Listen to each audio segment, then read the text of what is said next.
ਫਿਰ ਸਰਕਾਰੀ guest house ਦੇ ਵਿੱਚ ਠਹਿਰਨ ਦੀ ਤਾਕੀਦ, 5 ਸਟਾਰ ਹੋਟਲਾਂ ਤੋਂ ਪਰਹੇਜ਼ ਕਰਨ ਦੇ ਲਈ ਕਿਹਾ।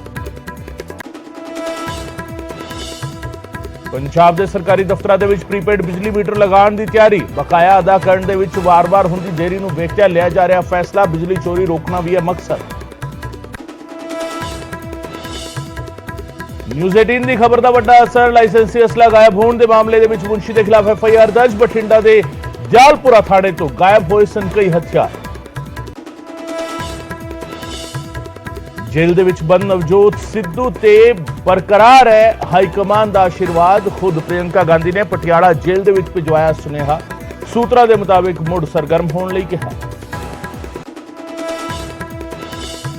ਕਮਲਜੀਤ ਬਰਾੜ ਨੂੰ ਮਹਿੰਗੀ ਪਈ ਪਾਰਟੀ ਵਿਰੋਧੀ ਬਿਆਨਬਾਜ਼ੀ, ਕਾਂਗਰਸ ਨੇ ਵਿਖਾਇਆ ਬਾਹਰ ਦਾ ਰਾਹ, ਅੰਮ੍ਰਿਤਪਾਲ ਦਾ ਲਗਾਤਾਰ ਕਰ ਰਹੇ ਸਨ ਸਮਰਥਨ, ਰਾਜਾ ਵੜਿੰਗ ਦੇ ਖਿਲਾਫ ਵਾਰ-ਵਾਰ ਕਰ ਰਹੇ ਸਨ ਬਿਆਨਬਾਜ਼ੀ। ਜਾਂਚ ਦੇ ਘੇਰੇ ਦੇ ਵਿੱਚ ਬਾਦਲ ਸਰਕਾਰ ਵੇਲੇ ਅੰਮ੍ਰਿਤਸਰ ਦੇ ਵਿੱਚ ਖਰੀਦੀ ਗਈ ਜ਼ਮੀਨ, ਖੇਤੀਬਾੜੀ ਮੰਤਰੀ ਧਾਲੀਵਾਲ ਬੋਲੇ ਕੰਡਿਆਲੀ ਤਾਰ ਦੇ ਪਾਰ ਕਿਉਂ ਮਹਿੰਗੇ ਭਾਅ ਤੇ ਖਰੀਦੇ 700 ਏਕੜ, ਕਰਾਵਾਂਗੇ ਜਾਂਚ। ਕਿਸਾਨਾਂ ਦਾ ਪੱਕਾ ਮੋਰਚਾ ਤੀਜੇ ਦਿਨ ਵੀ ਜਾਰੀ, 10 ਜ਼ਿਲ੍ਹਿਆਂ ਦੇ ਵਿੱਚ DC ਦਫ਼ਤਰਾਂ ਦੇ ਬਾਹਰ ਲਗਾਏ ਹੋਏ ਨੇ ਧਰਨੇ, ਜੁਮਲਾ ਮੁਸ਼ਤਰਕਾ ਜ਼ਮੀਨਾਂ ਦੇ ਉੱਤੇ ਸਰਕਾਰ ਦੇ ਫੈਸਲੇ ਦਾ ਕਰ ਰਹੇ ਨੇ ਵਿਰੋਧ। ਕਥਿਤ ਟਰਾਂਸਪੋਰਟ ਘੁਟਾਲੇ ਵਿੱਚ ਸਾਬਕਾ ਮੰਤਰੀ ਭਰਤ ਭੂਸ਼ਣ ਆਸ਼ੂ ਦੇ ਖਿਲਾਫ ਚੱਲੇਗਾ ਮੁਕੱਦਮਾ, ਪੰਜਾਬ ਸਰਕਾਰ ਨੇ ਵਿਜੀਲੈਂਸ ਨੂੰ ਦਿੱਤੀ ਮਨਜ਼ੂਰੀ, ਆਸ਼ੂ ਨੂੰ ਅਗਸਤ ਮਹੀਨੇ ਵਿੱਚ ਕੀਤਾ ਗਿਆ ਸੀ ਗ੍ਰਿਫਤਾਰ। ਨਾਇਬ ਤਹਿਸੀਲਦਾਰ ਭਰਤੀ ਘੁਟਾਲੇ ਦੇ ਵਿੱਚ ਤੀਜਾ ਰੈਂਕ ਹਾਸਿਲ ਕਰਨ ਵਾਲਾ ਉਮੀਦਵਾਰ ਗ੍ਰਿਫਤਾਰ, ਹੁਣ ਤੱਕ 4 ਉਮੀਦਵਾਰਾਂ ਸਣੇ 9 ਗ੍ਰਿਫਤਾਰ, ਹਾਈਟੈਕ ਤਰੀਕੇ ਨਾਲ ਕਰਾਈ ਗਈ ਸੀ ਨਕਲ। ਮਸ਼ਹੂਰ ਐਥਲੀਟ PT ਊਸ਼ਾ ਨੂੰ ਵੱਡੀ ਜ਼ਿੰਮੇਵਾਰੀ, ਭਾਰਤੀ ਓਲੰਪਿਕ ਸੰਘ ਦੀ ਮਿਲੀ ਕਮਾਨ, ਐਸੋਸੀਏਸ਼ਨ ਦੇ 95 ਸਾਲਾਂ ਦੇ ਇਤਿਹਾਸ ਵਿੱਚ ਪਹਿਲੀ ਮਹਿਲਾ ਪ੍ਰਧਾਨ।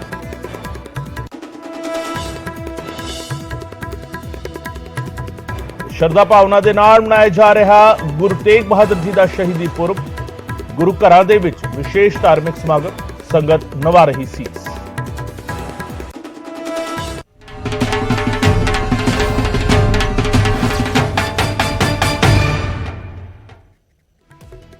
ਨਿਊਜ਼ 18 ਪੰਜਾਬ ਹਰਿਆਣਾ ਵੇਖ ਰਹੇ ਦਰਸ਼ਕਾਂ ਦਾ ਸਵਾਗਤ ਹੈ। ਮੈਂ ਹਾਂ ਗਗਨਦੀਪ ਚੌਹਾਨ ਤੇ ਸਭ ਤੋਂ ਵੱਡੀ ਖਬਰ ਇਸ ਬੁਲੇਟਿਨ ਦੀ, ਲੁਧਿਆਣਾ ਦੇ ਵਿੱਚ IT ਦਾ ਛਾਪਾ ਪਿਆ ਹੈ। ਇਨਕਮ ਟੈਕਸ ਨੇ ਛਾਪੇਮਾਰੀ ਕੀਤੀ ਹੈ, 3 ਵੱਡੇ ਦੁਕਾਨਦਾਰਾਂ ਤੇ ਇਨਕਮ ਟੈਕਸ ਮਹਿਕਮੇ ਨੇ ਕਾਰਵਾਈ ਕੀਤੀ ਹੈ। ਕੱਲ ਤੋਂ ਇਨਕਮ ਟੈਕਸ ਦੀ ਇਹ ਕਾਰਵਾਈ ਲਗਾਤਾਰ ਜਾਰੀ ਹੈ। ਰੇਡ ਦੌਰਾਨ 11 ਕਰੋੜ ਦੀ ਨਕਦੀ ਜ਼ਬਤ ਕੀਤੀ ਗਈ ਹੈ, 100 ਕਰੋੜ ਤੋਂ ਵੱਧ ਦੇ ਦਸਤਾਵੇਜ਼ ਵੀ ਜ਼ਬਤ ਕੀਤੇ ਗਏ ਨੇ। ਲੁਧਿਆਣਾ ਦੇ ਵਿੱਚ ਇਨਕਮ ਟੈਕਸ ਮਹਿਕਮੇ ਨੇ ਕਾਰਵਾਈ ਕੀਤੀ ਹੈ, 3 ਵੱਡੇ ਦੁਕਾਨਦਾਰਾਂ ਤੇ ਇਨਕਮ ਟੈਕਸ ਨੇ ਛਾਪੇਮਾਰੀ ਕੀਤੀ ਹੈ। 11 ਕਰੋੜ ਤੋਂ ਵੱਧ ਦੀ ਨਕਦੀ ਜ਼ਬਤ ਕੀਤੀ ਗਈ ਹੈ, 100 ਕਰੋੜ ਤੋਂ ਵੱਧ ਦੇ ਦਸਤਾਵੇਜ਼ ਵੀ ਜ਼ਬਤ ਕੀਤੇ ਗਏ ਨੇ। ਵੀਰਵਾਰ ਤੋਂ ਪੂਰੇ ਦੇਸ਼ ਦੇ ਵਿੱਚ 20 ਥਾਵਾਂ ਤੇ ਇਨਕਮ ਟੈਕਸ ਮਹਿਕਮੇ ਨੇ ਰੇਡ ਕੀਤੀ ਹੈ ਔਰ ਇਹ ਰੇਡ ਦੌਰਾਨ ਲੁਧਿਆਣਾ ਮਿਨੀ ਮੌਨਚੈਸਟਰ ਦੇ ਵਿੱਚ 3 ਦੁਕਾਨਦਾਰਾਂ ਦੇ ਉੱਤੇ ਕਾਰਵਾਈ ਕੀਤੀ ਔਰ 3 ਦੁਕਾਨਾਂ ਦੇ ਉੱਤੇ ਕੀਤੀ ਕਾਰਵਾਈ ਵਿੱਚ 11 ਕਰੋੜ ਦੀ ਨਕਦੀ ਬਰਾਮਦ ਕੀਤੀ ਗਈ ਹੈ, ਜਦਕਿ ਦਸਤਾਵੇਜ਼ ਜਿਹੜੇ ਨੇ ਉਹ ਜ਼ਬਤ ਕੀਤੇ ਗਏ ਨੇ 100 ਕਰੋੜ ਤੋਂ ਵੱਧ ਦੇ। 20 ਥਾਵਾਂ ਤੇ ਪੂਰੇ ਮੁਲਕ ਦੇ ਵਿੱਚ ਕਾਰਵਾਈ ਜਿਹੜੀ ਹੈਗੀ ਉਹ ਕੀਤੀ ਗਈ ਹੈ। ਇੱਕੋ ਦਮ ਇੱਕੋ ਵਕਤ ਜਿਹੜਾ ਹੈਗਾ ਇੱਕੋ ਲੱਖ ਤੇ ਕਾਰਵਾਈ ਕੀਤੀ ਗਈ ਹੈ ਇਨਕਮ ਟੈਕਸ ਮਹਿਕਮੇ ਦੇ ਵੱਲੋਂ। ਤੇ ਤੁਹਾਨੂੰ ਦੱਸਦੀ ਹੈ ਕਿ ਇਸ ਕਾਰਵਾਈ ਦੇ ਵਿੱਚ ਨਕਦੀ ਵੀ ਜ਼ਬਤ ਕੀਤੀ ਗਈ ਹੈ, ਦਸਤਾਵੇਜ਼ ਵੀ ਜ਼ਬਤ ਕੀਤੇ ਗਏ ਨੇ। ਤੇ ਰੋਹਿਤ ਗੌਰ ਮੇਰੇ ਸਹਿਯੋਗੀ ਮੇਰੇ ਨਾਲ ਇਸ ਵੇਲੇ ਫੋਨ ਲਾਈਨ ਤੇ ਜੁੜ ਰਹੇ ਨੇ, ਉਹਨਾਂ ਦੇ ਨਾਲ ਗੱਲ ਕਰਦੇ ਹਾਂ। ਰੋਹਿਤ, ਕੀ ਕੁਝ ਕਾਰਵਾਈ ਹੋਈ ਹੈ ਇਨਕਮ ਟੈਕਸ ਦੇ ਵੱਲੋਂ ਹੁਣ ਤੱਕ ਔਰ ਕਿਹੜੇ ਦੁਕਾਨਦਾਰ ਜਿਹੜੇ ਨੇ ਉਹ ਰਡਾਰ ਤੇ ਨੇ? जी बिल्कुल गगन, मैं तुहानूं दस देना चाहना कि ये जिहड़ी रेड चल रही है इनकम टैक्स की, ये पूरे देश दे विच 20 जगह दे उत्ते चल रही है और वीरवार तो पिछले वीरवार तो ही रेड शुरू हुई है और पंजाब दे विच वख-वख 3 तो 4 शहरां दे विच ये रेड चल रही सी, जिन्हां विच लुधियाना शहर दे 3 दुकानदार जिहड़े ने मेन जिन्हां उत्ते रेड की गई है और वो रेड जिहड़ी है 3 दुकानदारां ते वो रविवार तो शुरू हुई है। मैं एक चीज़ तुहानूं क्लीयर कर देना, वीरवार तो पूरे देश दे विच शुरू हुई सी और रविवार तो लुधियाना शहर दे 3 दुकानदार ਵੱਡੇ ਦੁਕਾਨਦਾਰਾਂ ਉੱਤੇ ਰੇਡ ਕੀਤੀ ਗਈ ਸੀ, ਜਿਨ੍ਹਾਂ ਦਾ ਨਾਮ ਸੀਗਾ, ਇੱਕ ਦਾ ਸਰਦਾਰ ਜੁਐਲਰ ਸੀਗਾ, ਦੂਜੇ ਦਾ ਮਨੀਰਾਮ ਬਲਵੰਤ ਰਾਏ ਡਿਪਾਰਟਮੈਂਟਲ ਸਟੋਰ ਤੇ ਕੋਸਮੈਟਿਕ ਸਟੋਰ ਜਿਹੜਾ ਹੈਗਾ ਵਾ ਉਹਨਾਂ ਦੇ ਉੱਤੇ ਰੇਡ ਕੀਤੀ ਗਈ ਸੀ, ਤੇ ਤੀਜਾ ਨਿੱਕਾਮਲ ਜੁਐਲਰ, ਤੇ ਤਿੰਨਾਂ ਉੱਤੇ ਰੇਡ ਕੀਤੀ ਗਈ ਔਰ ਜਿਹਦੇ ਵਿੱਚ ਇਨਕਮ ਟੈਕਸ ਦੇ ਹੱਥ ਜਿਹੜੇ ਨੇ 11 ਕਰੋੜ ਨਗਦੀ ਜਿਹੜੇ ਬਰਾਮਦ ਕੀਤੇ ਗਏ ਨੇ, ਤੇ ਉਸ ਦੇ ਨਾਲ ਨਾਲ 100 ਕਰੋੜ ਦੇ ਲਗਭਗ ਜਿਹੜੇ ਦਸਤਾਵੇਜ਼ ਮਿਲੇ ਨੇ, ਜਿਹਦੇ ਚ ਪ੍ਰਾਪਰਟੀ ਕਈ ਕਹੀ ਜਾ ਸਕਦੀ ਹੈ, ਹੋਰ ਕਈ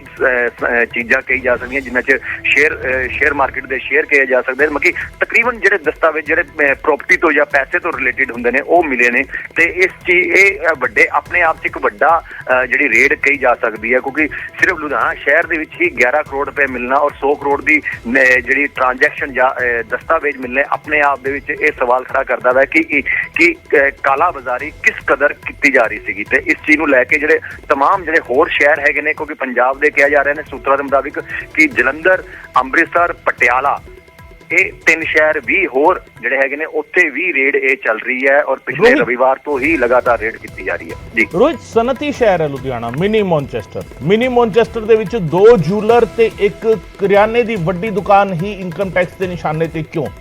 ਇੰਡਸਟਰੀਅਲ ਸ਼ਹਿਰ ਦੇ ਵਿੱਚ ਦੁਕਾਨਦਾਰ ਜਾਂ ਜੂਲਰ ਹੀ ਨਿਸ਼ਾਨੇ ਤੇ ਕਿਉਂ? ਜੀ ਬਿਲਕੁਲ, ਇਹਦੇ ਵਿੱਚ ਇਹ ਸਵਾਲ ਦਾ ਜਵਾਬ ਕਿਤੇ ਨਾ ਕਿਤੇ ਇਨਕਮ ਟੈਕਸ ਡਿਪਾਰਟਮੈਂਟ ਦੇ ਖੁਦ ਉੱਚ ਅਧਿਕਾਰੀ ਹੀ ਦੇ ਸਕਦੇ ਨੇ, ਕਿਉਂਕਿ ਦਿੱਲੀ ਤੋਂ ਇਹ ਜਿਹੜੀ तमाम ਲੋਕ ਜਿਹੜੇ ਇਨਕਮ ਟੈਕਸ ਦੇ ਅਧਿਕਾਰੀ ਆਏ ਨੇ ਇਹ ਦਿੱਲੀ ਤੋਂ ਆਏ ਨੇ ਔਰ ਦਿੱਲੀ ਤੋਂ ਹੀ ਇਹ ਸਾਰੀ ਪਲੈਨਿੰਗ ਕੀਤੀ ਗਈ ਹੈ ਔਰ ਦਿੱਲੀ ਤੇ ਤੋਂ ਹੀ ਜਿਹੜੀ ਇਨਕਮ ਟੈਕਸ ਦੇ ਡਿਪਾਰਟਮੈਂਟ ਦੇ ਕੋਲ ਇਨਫੋਰਮੇਸ਼ਨ ਸੀਗੀ ਤਾਂ ਉਸ ਦੇ ਬਿਹਾਫ ਤੇ ਹੀ ਇਹ ਰੇਡ ਕੀਤੀ ਗਈ ਹੈ ਔਰ ਇਸ ਦੇ ਵਿੱਚ ਖਾਸ ਚੀਜ਼ ਇਹ ਨਿਕਲ ਕੇ ਆ ਰਹੀ ਹੈ ਕਿ ਜਿਹੜੇ ਜੁਐਲਰਸ ਹੈਗੇ ਨੇ ਔਰ ਡਿਪਾਰਟਮੈਂਟਲ ਸਟੋਰ ਇਸ ਕਰਕੇ ਕਿਉਂਕਿ ਡਿਪਾਰਟਮੈਂਟਲ ਸਟੋਰ ਦੇ ਵਿੱਚ ਕੋਸਮੈਟਿਕ ਵੀ ਗਿਣਿਆ ਜਾਂਦਾ ਔਰ ਕੋਸਮੈਟਿਕ ਦੇ ਵਿੱਚ ਕਈ ਵੱਡੇ ਬ੍ਰਾਂਡ ਹੁੰਦੇ ਨੇ, ਕਈ ਵੱਡੇ ਬ੍ਰਾਂਡਾਂ ਦੀ ਜਿਹੜੀ ਚੀਜ਼ਾਂ ਵੇਚੀਆਂ ਵੀ ਜਾਂਦੀਆਂ ਤੇ ਖਰੀਦੀਆਂ ਵੀ ਜਾਂਦੀਆਂ ਤੇ ਇਸ ਚੀਜ਼ ਨੂੰ ਲੈ ਕੇ ਵੀ ਕਿਤੇ ਨਾ ਕਿਤੇ ਇਹ ਜਿਹੜੇ 2 ਅਦਾਰੇ ਨੇ ਹੈਗੇ ਨੇ ਜਿਨ੍ਹਾਂ ਨੂੰ ਜੁਐਲਰ ਕਹਿ ਸਕਦੇ ਹਾਂ ਤੇ ਦੂਜੇ ਪਾਸੇ ਡਿਪਾਰਟਮੈਂਟਲ ਸਟੋਰ ਕਹਿ ਸਕਦੇ ਹਾਂ ਤੇ ਇਹਨਾਂ ਉੱਤੇ ਰੇਡ ਕੀਤੀ ਗਈ ਹੈ ਔਰ ਹੁਣ ਦੇਖਣਾ ਇਹ ਹੋਵੇਗਾ ਕਿ ਜਿਹੜੀ 11 ਕਰੋੜ ਦੀ ਜਿਹੜੀ ਨਕਦੀ ਕਹੀ ਜਾ ਰਹੀ ਹੈ ਇਹ ਵੀ ਸੂਤਰਾਂ ਦੇ ਮੁਤਾਬਿਕ ਦੱਸਿਆ ਜਾ ਰਿਹਾ ਹੈ ਔਰ ਇਸ ਚੀਜ਼ ਦੀ ਪੁਸ਼ਟੀ ਕਿਤੇ ਨਾ ਕਿਤੇ ਅੱਜ ਸ਼ਾਮ ਤੱਕ ਸ਼ਾਇਦ ਦਿੱਲੀ ਤੋਂ ਇਨਕਮ ਟੈਕਸ ਡਿਪਾਰਟਮੈਂਟ ਆਪਣਾ ਪ੍ਰੈਸ ਨੋਟ ਜਾਰੀ ਕਰਕੇ ਜਾਂ ਵੱਡੀ ਪ੍ਰੈਸ ਕਾਨਫਰੰਸ ਕਰਕੇ ਕਲੀਅਰ ਕਰ ਸਕਦਾ ਹੈ, ਕਿਉਂਕਿ 20 ਜਗ੍ਹਾ ਦੇ ਉੱਤੇ ਪੂਰੇ ਦੇਸ਼ ਦੇ ਵਿੱਚ ਰੇਡ ਚੱਲ ਰਹੀ ਹੈ।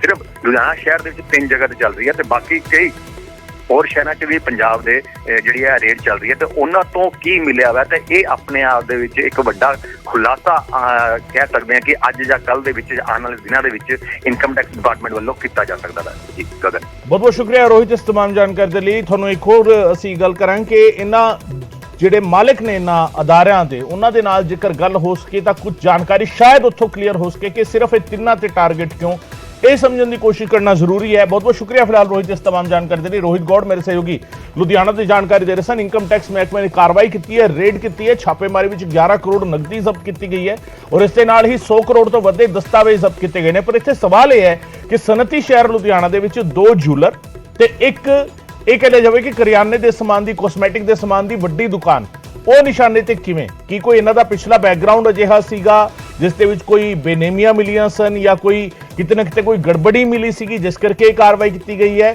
ਜਾਂ ਇਹ ਰੂਟੀਨ ਕਾਰਵਾਈ ਹੈਗੀ ਹੈ? ਇਹ ਆਪਣੇ ਆਪ ਵਿੱਚ ਕਈ ਸਾਰੇ ਸਵਾਲ ਨੇ ਜਿਹੜੇ ਜੁੜੇ ਹੋਏ ਨੇ ਇਸ ਪੂਰੇ ਮਾਮਲੇ ਦੇ ਨਾਲ, ਜਿਨ੍ਹਾਂ ਦੇ ਬਾਰੇ ਜਿਸ ਤਰੀਕੇ ਰੋਹਿਤ ਦੱਸ ਰਹੇ ਸੀਗੇ ਕਿ ਇਨਕਮ ਟੈਕਸ ਮਹਿਕਮੇ ਦੇ ਅਧਿਕਾਰੀ ਸ਼ਾਇਦ ਜ਼ਿਆਦਾ ਬਿਹਤਰ ਜਵਾਬ ਦੇ ਸਕਣ ਜਦੋਂ ਫਾਈਨਲੀ ਬਿਆਨ ਜੇਕਰ ਕੋਈ ਦਿੰਦੇ ਨੇ ਤਾਂ ਉਸ ਤੇ ਵੀ ਸ਼ਾਇਦ ਇਹ ਕਲੀਅਰ ਹੋ ਸਕੇ ਕਿ ਕੀ ਕੁਝ ਕਾਰਵਾਈ ਕੀਤੀ ਗਈ ਹੈ।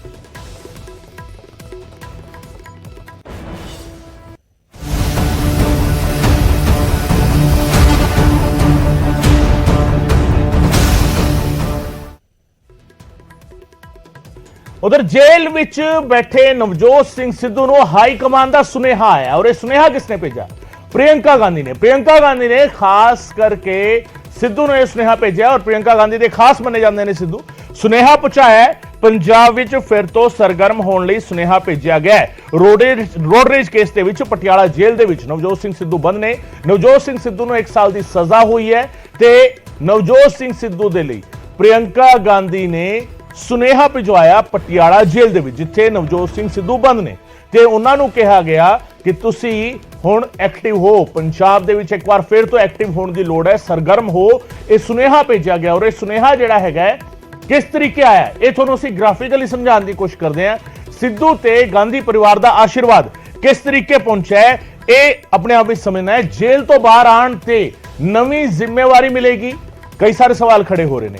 ਕਾਂਗਰਸ ਵਿੱਚ ਸਿੱਧੂ ਦਾ ਰੁਤਬਾ ਕੀ ਬਰਕਰਾਰ ਹੈਗਾ, ਸਵਾਲ ਇਹ ਵੀ ਖੜਾ ਹੋ ਰਿਹਾ ਕਿਉਂਕਿ ਪ੍ਰਿਯੰਕਾ ਗਾਂਧੀ ਜਦੋਂ ਸੁਨੇਹਾ ਭੇਜਦੇ ਨੇ ਤਾਂ ਫਿਰ ਆਪਣੇ ਆਪ ਵਿੱਚ ਇੱਕ ਵੱਡਾ ਸੁਨੇਹਾ, ਇਸ ਨੂੰ ਇੱਕ ਵੱਡਾ ਇਸ਼ਾਰਾ ਮੰਨਿਆ ਜਾਂਦਾ ਹੈ। ਹਾਲੇ ਵੀ ਹਾਈ ਕਮਾਂਡ ਦੀ ਗੁੱਡ ਬੁੱਕ ਦੇ ਵਿੱਚ ਸਿੱਧੂ ਨੇ, ਸਵਾਲ ਇਹ ਵੀ ਹੈਗਾ ਕਿ ਕੀ ਜਿਹੜੀ ਗੁੱਡ ਬੁੱਕਸ ਦੇ ਵਿੱਚ ਨਵਜੋਤ ਸਿੰਘ ਸਿੱਧੂ ਬਣੇ ਹੋਏ ਸੰਸਟਾਰ ਪ੍ਰਚਾਰਕ ਰਹੇ ਨੇ ਤਾਂ ਕਿ ਉਹ ਹਜੇ ਵੀ ਬਰਕਰਾਰ ਨੇ। ਪੰਜਾਬ ਕਾਂਗਰਸ ਵਿੱਚ ਸਿੱਧੂ ਦੀ ਕਮੀ ਮਹਿਸੂਸ ਹੋ ਰਹੀ ਹੈ। ਸਵਾਲ ਇੱਥੇ ਇਹ ਵੀ ਹੈਗਾ ਕਿਉਂਕਿ ਸਪੀਕਰ ਚੰਗੇ ਨੇ, ਵਧੀਆ ਬੁਲਾ ਰਹੇ ਨੇ, ਤਾਂ ਕਿ ਉਹ ਕਮੀ ਮਹਿਸੂਸ ਕਰ ਰਹੀ ਹੈ ਕਾਂਗਰਸ। ਮਈ 2022 ਤੋਂ ਪਟਿਆਲਾ ਜੇਲ੍ਹ ਦੇ ਵਿੱਚ ਬੰਦ ਨੇ ਨਵਜੋਤ ਸਿੰਘ ਸਿੱਧੂ ਤੇ ਰਿਹਾਈ ਦਾ ਇੰਤਜ਼ਾਰ ਹੁਣ ਹੋ ਰਿਹਾ ਹੈ। ਰੋਡ ਰੇਜ ਕੇਸ ਦੇ ਵਿੱਚ 1 ਸਾਲ ਦੀ ਸਜ਼ਾ ਭੁਗਤ ਰਹੇ ਨੇ ਔਰ 1 ਸਾਲ ਦੀ ਸਜ਼ਾ ਭੁਗਤਣ ਤੋਂ ਬਾਅਦ ਜਦੋਂ ਬਾਹਰ ਆਣਗੇ ਤਾਂ ਫਿਰ ਉਹਨਾਂ ਨੂੰ ਐਕਟਿਵ ਰਹਿਣ ਦੇ ਲਈ ਕਿਹਾ ਗਿਆ। ਰਿਹਾਈ ਦੇ ਲਈ 6 ਮਹੀਨੇ ਦੀ ਸਜ਼ਾ ਹਜੇ ਬਾਕੀ ਹੈ। 6 ਮਹੀਨੇ ਹੋਰ ਨਵਜੋਤ ਸਿੰਘ ਸਿੱਧੂ ਨੇ ਜੇਲ੍ਹ ਦੇ ਵਿੱਚ ਰਹਿਣਾ ਹੈ ਤੇ 6 ਮਹੀਨੇ ਦੇ ਅੰਦਰ ਅੰਦਰ ਕਿੰਨਾ ਕੁ ਐਕਟਿਵ ਹੋ ਸਕਦੇ ਨੇ, ਕਿਸ ਤਰੀਕੇ ਐਕਟਿਵ ਹੋ ਸਕਦੇ ਨੇ, ਆਪਣੇ ਆਪ ਵਿੱਚ ਵੱਡਾ ਸਵਾਲ ਹੈ। ਮਈ 2023 ਦੇ ਵਿੱਚ ਇਹ ਸਜ਼ਾ ਪੂਰੀ ਹੋਵੇਗੀ, ਮੁਕੰਮਲ ਹੋਵੇਗੀ। ਉਸ ਤੋਂ ਬਾਅਦ ਨਵਜੋਤ ਸਿੰਘ ਸਿੱਧੂ ਬਾਹਰ ਆਣਗੇ ਤੇ ਜੇਲ੍ਹ ਦੇ ਵਿੱਚ ਚੰਗਾ ਵਿਵਹਾਰ ਰਹਿਣ ਤੇ ਪਹਿਲਾਂ ਵੀ ਰਿਹਾਈ ਹੋ ਸਕਦੀ ਹੈ। ਸੋ ਨਵਜੋਤ ਸਿੰਘ ਸਿੱਧੂ ਦੇ ਲਈ ਕਈ ਸਾਰੀ ਆਪਸ਼ਨਸ ਤਾਂ ਨੇ, ਪਰ ਸਵਾਲ ਇਹ ਕਿ ਹਾਈ ਕਮਾਂਡ ਜਿਹੜਾ ਸੁਨੇਹਾ ਭੇਜ ਰਹੀ ਹੈ, ਇਸ ਸੁਨੇਹੇ ਦੇ ਮਾਇਨੇ ਕੀ ਨੇ। ਰਿਹਾਈ ਦੇ ਮਗਰੋਂ ਪੰਜਾਬ ਦੀ ਸਿਆਸਤ ਦੇ ਵਿੱਚ ਮੁੜ ਸਰਗਰਮ ਹੋਣ ਦੇ ਸੰਕੇਤ ਦਿੱਤੇ ਗਏ ਨੇ। ਰਿਹਾਈ ਹੋ ਜਾਵੇਗੀ ਤਾਂ ਪੰਜਾਬ ਕਾਂਗਰਸ ਦੀ ਸਿਆਸਤ, ਜੇਕਰ ਅਸੀਂ ਪਾਰਟਿਕੂਲਰ ਕਹੀਏ, ਸ਼ਾਮ 6 ਵਜੇ ਤੋਂ ਬਾਅਦ ਫਿਲਹਾਲ ਨਵਜੋਤ ਸਿੰਘ ਸਿੱਧੂ ਦਾ ਰੂਟੀਨ ਜਿਹੜਾ ਹੈਗਾ ਉਹ ਇਹ ਹੈ ਕਿ ਸ਼ਾਮ 6 ਵਜੇ ਤੋਂ ਬਾਅਦ ਉਹ ਕੁਝ ਨਹੀਂ ਖਾਂਦੇ, ਖੁਦ ਨੂੰ ਫਿਟ ਰੱਖਣ ਦੀ ਕੋਸ਼ਿਸ਼ ਕਰ ਰਹੇ ਨੇ। ਹਾਈ ਕਮਾਂਡ ਤੋਂ ਵੱਡੀ ਰਿਹਾਈ, ਵੱਡੀ ਜ਼ਿੰਮੇਵਾਰੀ ਜਿਹੜਾ ਹੈਗਾ ਮਿਲਣ ਦੀ ਸੰਭਾਵਨਾ ਜਿਹੜੀ ਹੈਗੀ ਹੈ ਉਹ ਪ੍ਰਗਟਾਈ ਜਾ ਰਹੀ ਹੈ। ਕਿਉਂ ਅਜਿਹਾ, ਕਿਉਂ, ਇਹ ਆਪਣੇ ਆਪ ਵਿੱਚ ਵੱਡਾ ਸਵਾਲ ਹੈ। ਪ੍ਰਿਯੰਕਾ ਗਾਂਧੀ ਸੁਨੇਹਾ ਭੇਜਦੇ ਨੇ, ਪ੍ਰਿਯੰਕਾ ਗਾਂਧੀ ਚਿੱਠੀ ਲਿਖ ਕੇ ਇੱਕ ਸੁਨੇਹਾ ਭੇਜਦੇ ਨੇ ਔਰ ਇਹ ਸੁਨੇਹਾ ਆਂਦਾ ਹੈ ਤਾਂ ਕਿਤੇ ਨਾ ਕਿਤੇ ਕਿਆਸ ਰਾਈਆਂ ਜਿਹੜੀਆਂ ਨੇ ਉਹ ਫਿਰ ਸ਼ੁਰੂ ਹੋ ਜਾਂਦੀਆਂ ਨੇ ਕਿ ਨਵਜੋਤ ਸਿੰਘ ਸਿੱਧੂ ਦੇ ਲਈ, ਉਹ ਨਵਜੋਤ ਸਿੰਘ ਸਿੱਧੂ ਜਿਹੜੇ ਜੇਲ੍ਹ ਦੇ ਵਿੱਚ ਬੰਦ ਨੇ, ਜਿਹੜੇ ਰੋਡ ਰੇਜ ਕੇਸ ਦੇ ਵਿੱਚ 1 ਸਾਲ ਦੀ ਸਜ਼ਾ ਭੁਗਤ ਰਹੇ ਨੇ, ਉਹਨਾਂ ਨੂੰ ਕਿਉਂ ਪ੍ਰਿਯੰਕਾ ਗਾਂਧੀ ਚਿੱਠੀ ਲਿਖ ਕੇ ਇਹ ਕਹਿ ਰਹੇ ਨੇ ਕਿ ਐਕਟਿਵ ਹੋ। ਇਹ ਆਪਣੇ ਆਪ ਵਿੱਚ ਸਵਾਲ।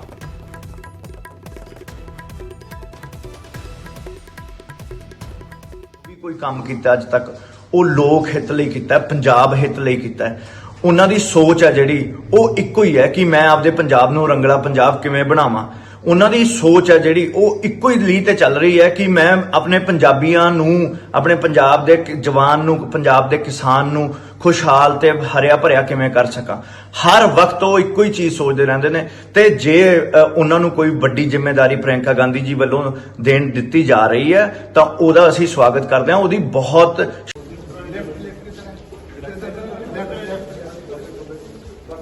ਮੇਰੇ ਨਾਲ ਇਸ ਵੇਲੇ ਅਸ਼ਵਨੀ ਸੈਕਟਰੀ ਸਾਹਿਬ ਜੁੜ ਰਹੇ ਨੇ ਫੋਨ ਲਾਈਨ ਤੇ, ਉਹਨਾਂ ਦੇ ਨਾਲ ਅਸੀਂ ਗੱਲ ਕਰਦੇ ਹਾਂ। ਸੈਕਟਰੀ ਸਾਹਿਬ, ਬਹੁਤ ਬਹੁਤ ਸਵਾਗਤ ਹੈ ਜੀ। Thank you. ਨਵਜੋਤ ਸਿੰਘ ਸਿੱਧੂ ਦੇ ਲਈ ਪ੍ਰਿਯੰਕਾ ਗਾਂਧੀ ਦਾ ਸੁਨੇਹਾ ਪਟਿਆਲਾ ਜੇਲ੍ਹ ਪਹੁੰਚਦਾ। ਹਜੇ ਨਵਜੋਤ ਸਿੰਘ ਸਿੱਧੂ ਦੀ ਰਿਹਾਈ ਦੇ ਵਿੱਚ 6 ਮਹੀਨੇ ਬਾਕੀ ਨੇ।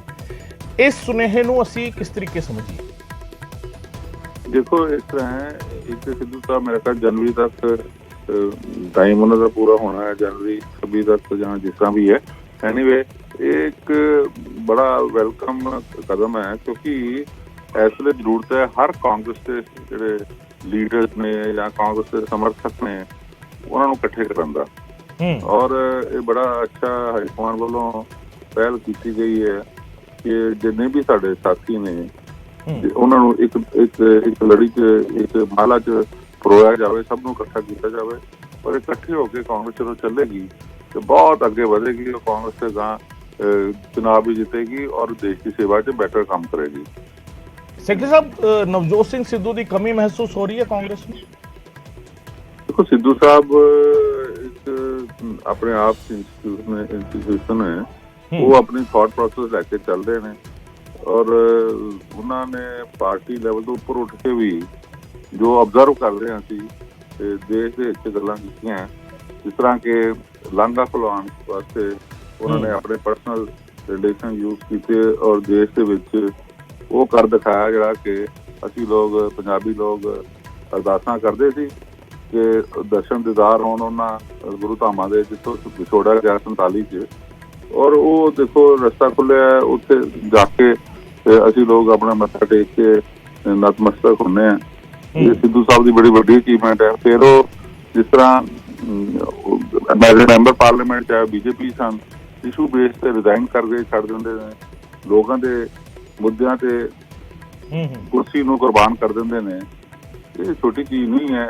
ਸਾਡੀ ਪਿਛਲੀ ਸਰਕਾਰ 'ਚ ਵੀ ਜਦੋਂ ਕੈਪਟਨ ਸਾਹਿਬ ਮੁੱਖ ਮੰਤਰੀ ਸਨ, ਉਹ ਚੰਗੀ ਮਿਨਿਸਟਰੀ ਸੀ ਔਰ ਫਿਰ ਪਾਵਰ ਮਿਨਿਸਟਰੀ ਵੀ ਉਹਨਾਂ ਅੱਛੀ ਮਿਨਿਸਟਰੀ ਦੇ ਰਹੇ ਸਨ, ਜਿੱਥੇ ਕੰਮ ਕੀਤਾ ਜਾ ਸਕਦਾ ਸੀ। ਪਰ ਉਹਨਾਂ ਨੇ ਜਿਹੜੇ ਇਸ਼ੂ ਚੱਕੇ ਸੀ, ਉਹ ਗਵਰਨਮੈਂਟ ਉੱਤੇ ਕੰਮ ਨਹੀਂ ਸੀ ਕਰ ਰਹੀ ਸੀ, ਉਹ ਰਿਜ਼ਾਈਨ ਕਰ ਗਏ। ਸੋ ਮਤਲਬ ਇੱਕ ਐਸਾ ਸ਼ਖਸ ਹੈ ਜਿਹੜਾ ਲੋਕਾਂ ਦੇ ਹਿੱਤਾਂ ਦੇ ਲਈ ਕੁਝ ਵੀ ਕਰ ਸਕਦਾ ਹੈ, ਅੱਛਾ ਲੀਡਰ ਹੈ। ਕਾਂਗਰਸ ਪਾਰਟੀ ਨੂੰ ਉਹਨਾਂ ਦਾ ਫਾਇਦਾ ਹੈ, ਉਹ ਨਾਲ ਚੱਲਣਗੇ ਤੇ ਕਾਂਗਰਸ ਹੋਰ ਮਜ਼ਬੂਤ ਹੋਏਗੀ, ਅੱਛਾ ਕੰਮ ਹੋਏਗਾ।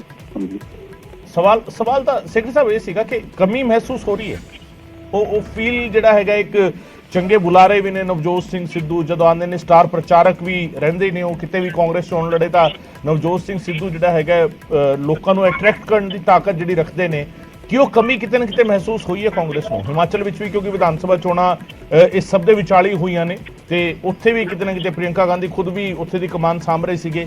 ਕੀ ਲੱਗਦਾ ਹੈ ਕਿ ਉਹ ਕਮੀ ਮਹਿਸੂਸ ਹੋਈ ਇਸ ਵਾਰ? ਦੇਖੋ, ਸਟਾਰ ਪ੍ਰਚਾਰਕ ਨੇ ਆਲ ਇੰਡੀਆ ਕਾਂਗਰਸ ਕਮੇਟੀ ਦੇ, ਕਿਉਂਕਿ ਇਸ ਵੇਲੇ ਉਹ ਜੇਲ੍ਹ 'ਚ ਸਨ ਤੇ ਇਸ ਲਈ ਉਹ ਨਹੀਂ ਜਾ ਸਕੇ, ਕਮੀ ਤਾਂ ਮਹਿਸੂਸ ਹੋ ਰਹੀ ਹੈ। ਔਰ ਕਾਂਗਰਸ ਪਾਰਟੀ ਨੂੰ ਹਰ ਆਪਣੇ ਵਰਕਰ ਦੀ ਕਮੀ ਮਹਿਸੂਸ ਹੈ, ਨਾਟ ਓਨਲੀ ਸਿੱਧੂ ਸਾਹਿਬ, ਬਾਕੀ ਲੀਡਰ ਬੈਕਰ, ਇੱਕ ਵਰਕਰ ਦੀ ਕਮੀ ਮਹਿਸੂਸ ਹੋ ਰਹੀ ਹੈ ਪਾਰਟੀ 'ਚ ਇਸ ਵੇਲੇ। ਹਰ ਬੰਦਾ ਜਿਹੜਾ ਵਾ ਸਾਡੇ ਲਈ ਬਹੁਤ ਇੰਪੋਰਟੈਂਟ ਹੈ, ਔਰ ਪਾਰਟੀ 'ਚ ਜਦੋਂ ਸਾਰੇ ਸਾਥੀ ਜੁੜਾਂਗੇ ਪਹਿਲੇ ਵਕਨ, ਫਿਰ ਹੀ ਇਹ ਪਾਰਟੀ ਅੱਗੇ ਵਧੇਗੀ। ਕੁਝ ਲੋਕ ਐਸੇ ਨੇ ਜਿਹੜੇ ਪਾਰਟੀ ਨੂੰ ਕਮਜ਼ੋਰ ਕਰਨ ਲਈ ਆਪਣੇ ਹਿੱਤਾਂ ਨੂੰ ਪਾਰਟੀ ਦੇ ਉੱਤੇ ਰੱਖਦੇ ਨੇ, ਉਹਨਾਂ ਕਰਕੇ ਪਾਰਟੀ ਕਮਜ਼ੋਰ ਹੋ ਗਈ ਸੀ। ਮੈਂ ਉਹਨਾਂ ਨੇ ਵੀ ਰਿਅਲਾਈਜ਼ ਕਰ ਲਿਆ ਕਿ ਜਿੰਨਾ ਚਿਰ ਸਾਰੇ ਇਕੱਠੇ ਨਹੀਂ ਹੋਣਗੇ, ਉਨੀ ਦੇਰ ਦੇਸ਼ ਦੀ ਸੇਵਾ 'ਚ ਮੌਕਾ ਨਹੀਂ ਮਿਲੇਗਾ, ਪੰਜਾਬ ਪਿੱਛੇ ਰਹਿ ਜਾਏਗਾ। ਹੁਣ ਦੂਸਰੀ ਪਾਰਟੀ ਆਈ ਹੈ ਪੰਜਾਬ, ਮੈਂ ਸਮਝਦਾ ਆਪ ਪਾਰਟੀ ਨਹੀਂ ਜਿੱਤੀ ਹੈ, ਲੋਕਾਂ ਨੇ ਕਾਂਗਰਸ ਨੂੰ ਰਿਜੈਕਟ ਕੀਤਾ। ਇਸ ਵਿੱਚ ਰਿਜੈਕਟ ਕੀਤਾ ਕਿ ਸਾਡੀ ਪਰਫਾਰਮੈਂਸ ਲੋਕਾਂ ਦੇ ਜਿਹੜੇ ਇਸ਼ੂਸ ਹਨ ਉਹਦੇ ਉੱਤੇ ਪ੍ਰੋਪਰ ਨਹੀਂ ਸੀਗੀ। ਅਗਰ ਕਾਂਗਰਸ ਦੀ ਆਈਡੀਓਲੋਜੀ ਨੂੰ ਦੇਖੀਏ, ਕਾਂਗਰਸ ਦੇ ਸਿਸਟਮ ਨੂੰ ਦੇਖੀਏ ਤਾਂ ਲੋਕ ਪਸੰਦ ਕਰਦੇ ਨੇ, ਪਰ ਸਾਡੇ ਲੀਡਰਾਂ 'ਚ ਸਾਡੇ 'ਚ ਕਮੀ ਆਈ, ਇਸ ਲਈ ਅਸੀਂ ਰਿਜੈਕਟ ਹੋ ਗਏ। ਔਰ ਆਪ ਪਾਰਟੀ ਤੇ ਬਿਲਕੁਲ ਹੀ ਰਿਜੈਕਟਡ ਹੈ ਇਸ ਵੇਲੇ। ਅੱਜ ਚੁਣਾਵ ਹੋਏ ਤੇ ਜਿੱਤੇ ਨਹੀਂ, ਬਿਲਕੁਲ 2 ਸੀਟਾਂ ਨੇ ਜਿੱਤਣਗੇ। ਹਾਂਜੀ ਸੈਕਟਰੀ ਸਾਹਿਬ, ਪੰਜਾਬ ਪ੍ਰਦੇਸ਼ ਕਾਂਗਰਸ ਕਮੇਟੀ ਦੀ ਗੱਲ ਕਰੀਏ, ਪੰਜਾਬ ਸੂਬਾ ਕਾਂਗਰਸ ਦੀ ਗੱਲ ਕਰੀਏ, ਨਵਜੋਤ ਸਿੰਘ ਸਿੱਧੂ ਦਾ ਹਾਲ ਚਾਲ ਜਾਣਨ ਦੇ ਲਈ ਜਾਂ ਉਹਨਾਂ ਦੇ ਨਾਲ ਤਾਲਮੇਲ ਰੱਖਣ ਦੇ ਲਈ ਜਾਂ ਉਹਨਾਂ ਦਾ ਪਤਾ ਲੈਣ ਦੇ ਲਈ ਬਹੁਤ ਘੱਟ ਆਗੂ ਜਿਹੜੇ ਨੇ ਉਹ ਗਏ ਨੇ। ਅਜਿਹੇ ਵਿੱਚ ਪ੍ਰਿਯੰਕਾ ਗਾਂਧੀ ਦੀ ਚਿੱਠੀ ਦਾ ਆਣਾ ਕੀ ਸੂਬਾ ਕਾਂਗਰਸ ਦੇ ਲਈ ਵੀ ਇੱਕ ਇਸ਼ਾਰਾ ਹੈਗਾ? ਨਹੀਂ, ਪਹਿਲੀ ਗੱਲ ਤੇ ਜਿਹੜੀ ਤੁਹਾਡੀ ਉਹ ਇਨਫੋਰਮੇਸ਼ਨ ਹੈ ਨਾ, ਉਹ ਗਲਤ ਹੈ। ਮੈਂ ਖੁਦ 2-3 ਵਾਰੀ ਮਿਲ ਕੇ ਆਇਆ, ਬਹੁਤ ਸਾਰੇ ਲੀਡਰਸ ਸਾਰੇ ਮਿਲਦੇ ਨੇ ਉਹਨਾਂ ਨੂੰ, ਔਰ ਜਦੋਂ ਮਿਲਣ ਦਾ ਟਾਈਮ ਹੁੰਦਾ ਵਾ ਤੇ ਉਹ ਹਰ ਸ਼ੁੱਕਰਵਾਰ ਜਦੋਂ ਮਿਲਦੇ ਸਾਰੇ, ਮੈਂ ਕਹਿੰਦਾ ਹਰ ਵੇਲੇ ਇੱਕ ਮਿੰਟ ਉਹਨਾਂ ਦਾ ਜਿਹੜਾ ਵਾ ਉਹ ਮੁਲਾਕਾਤ ਜਿਹੜਾ ਜ਼ਰੂਰ ਹੋ ਜਾਂਦਾ। ਸੂਬਾ ਕਾਂਗਰਸ ਪ੍ਰਧਾਨ ਗਏ, ਉਹਨਾਂ ਨੂੰ ਮਿਲੇ? ਹਾਂਜੀ, ਰਾਜਾ ਵੜਿੰਗ ਸਾਹਿਬ ਉਹਨਾਂ ਦੇ ਬਾਰੇ ਗੱਲਬਾਤ ਕਰਦੇ ਨੇ, ਕੋਈ ਗੱਲਬਾਤ ਹੋਈ? ਤੇ ਵੜਿੰਗ ਸਾਹਿਬ ਵੀ ਚਿੰਤਿਤ ਨੇ, ਉਹ ਵੀ ਚਾਹੁੰਦੇ ਨੇ ਕਿ ਸਿੱਧੂ ਸਾਹਿਬ ਅੱਗੇ ਪਾਰਟੀ 'ਚ ਸਹਿਯੋਗ ਦੇਣ। ਦੇਖੋ, ਹਰ ਸ਼ਖਸ ਚਾਹੁੰਦਾ ਹੈ ਕਿ ਪਾਰਟੀ ਜਿਹੜੀ ਹੈ ਇਸ ਵੇਲੇ, ਹੁਣ ਰਾਜਾ ਵੜਿੰਗ ਜਿਹੜੇ ਨੇ ਪ੍ਰਧਾਨ ਨੇ ਸਾਡੇ, ਅਗਰ ਇਸ ਵੇਲੇ ਪਾਰਟੀ ਮਜ਼ਬੂਤ ਹੋ ਗਈ ਤੇ ਕ੍ਰੈਡਿਟ ਤੇ ਰਾਜਾ ਵੜਿੰਗ ਨੂੰ ਜਾਏਗਾ ਨਾ ਜੀ। ਪ੍ਰੈਜ਼ੀਡੈਂਟ ਇਜ਼ ਅਬਵ ਆਲ। ਅਸੀਂ ਸਾਰੇ ਵਰਕਰ ਹੈ, ਅਸੀਂ ਤੇ ਪਾਰਟੀ ਨੂੰ ਮਜ਼ਬੂਤ ਦੇਖਣਾ ਚਾਹੁੰਦੇ ਹਾਂ। ਸਾਡੇ ਲੋਕਾਂ ਦੀ ਆਪਣੀ ਜਿਹੜੀ ਮਹੱਤਵਕਾਂਸ਼ਾ ਜਿਹੜੀ ਹੈ, ਜਿਹੜੀ ਆਪਣੀ ਸੈਲਫ ਇੰਟਰਸਟ ਹੈ ਨਾ, ਉਹ ਜਿੰਨਾ ਚਿਰ ਅਸੀਂ ਛੱਡਾਂਗੇ ਨਹੀਂ, ਉਨੀ ਦੇਰ ਪਾਰਟੀ ਮਜ਼ਬੂਤ ਨਹੀਂ ਹੋਣੀ। ਇਸ ਵੇਲੇ ਤੇ ਕਾਂਗਰਸ ਨੂੰ ਬਚਾਉਣ ਦਾ ਟਾਈਮ ਹੈ, ਇਕੱਠੇ ਹੋਣ ਦਾ ਟਾਈਮ ਹੈ। ਮੈਂ ਸਮਝਦਾ ਕਿ ਸਿਆਣਪ ਇਸੇ ਚ ਸਾਰੇ ਇਕੱਠੇ ਹੋ ਜਾਣ, ਉਸੇ ਦਿਸ਼ਾ ਵਿੱਚ ਇੱਕ ਕਦਮ। ਬਹੁਤ ਬਹੁਤ ਸ਼ੁਕਰੀਆ ਸੈਕਟਰੀ ਸਾਹਿਬ, ਬਹੁਤ ਬਹੁਤ ਸ਼ੁਕਰੀਆ ਸਾਡੇ ਨਾਲ ਗੱਲ ਕਰਨ ਦੇ ਲਈ। ਅਸ਼ਵਨੀ ਸੇਖੜੀ ਕਾਂਗਰਸ ਆਗੂ ਸਾਡੇ ਨਾਲ ਗੱਲ ਕਰ ਰਹੇ ਸੀਗੇ। ਹਾਲਾਂਕਿ ਕਈ ਸਾਰੇ ਸਵਾਲ ਉੱਠਦੇ ਨੇ, ਪ੍ਰਿਯੰਕਾ ਗਾਂਧੀ ਦੀ ਚਿੱਠੀ ਆਉਂਦੀ ਹੈ, ਪਰ ਸੂਬਾ ਕਾਂਗਰਸ ਦੀ ਜੇਕਰ ਗੱਲ ਕਰੀਏ ਤਾਂ ਜਿਹੜੇ ਵੱਡੇ ਚਿਹਰੇ ਨੇ ਇਸ ਵੇਲੇ, ਅਸ਼ਵਨੀ ਸੇਖੜੀ ਪਹਿਲਾਂ ਵੀ ਸਿੱਧੂ ਦੇ ਲਾਇਲ ਮੰਨੇ ਜਾਂਦੇ ਰਹੇ ਨੇ, ਸਿੱਧੂ ਦੇ ਨਾਲ ਰਹੇ ਨੇ, ਮੀਟਿੰਗਾਂ ਦੇ ਵਿੱਚ ਵੀ ਗਏ ਨੇ, ਉਹਨਾਂ ਦਾ ਜਾਣਾ ਬਣਦਾ ਵੀ ਸੀਗਾ, ਪਰ ਕੀ ਬਾਕੀ ਦੇ ਆਗੂ ਗਏ ਨੇ? ਔਰ ਪ੍ਰਿਯੰਕਾ ਗਾਂਧੀ ਦੀ ਇਹ ਚਿੱਠੀ ਜਿਹੜੀ ਹੈਗੀ ਉਹ ਕੀ ਸੁਨੇਹਾ ਹੈਗਾ ਪੰਜਾਬ ਕਾਂਗਰਸ ਦੇ ਲਈ, ਇਹ ਵੀ ਆਪਣੇ ਆਪ ਵਿੱਚ ਵੱਡਾ ਸਵਾਲ ਹੈ। ਤੇ ਵਕਤ ਫਿਲਹਾਲ ਇੱਕ ਛੋਟੇ ਜਿਹੇ ਬ੍ਰੇਕ ਦਾ, ਬ੍ਰੇਕ ਤੋਂ ਬਾਅਦ ਵੀ ਖਬਰਾਂ ਦਾ ਸਿਲਸਿਲਾ ਜਾਰੀ ਰਹੇਗਾ।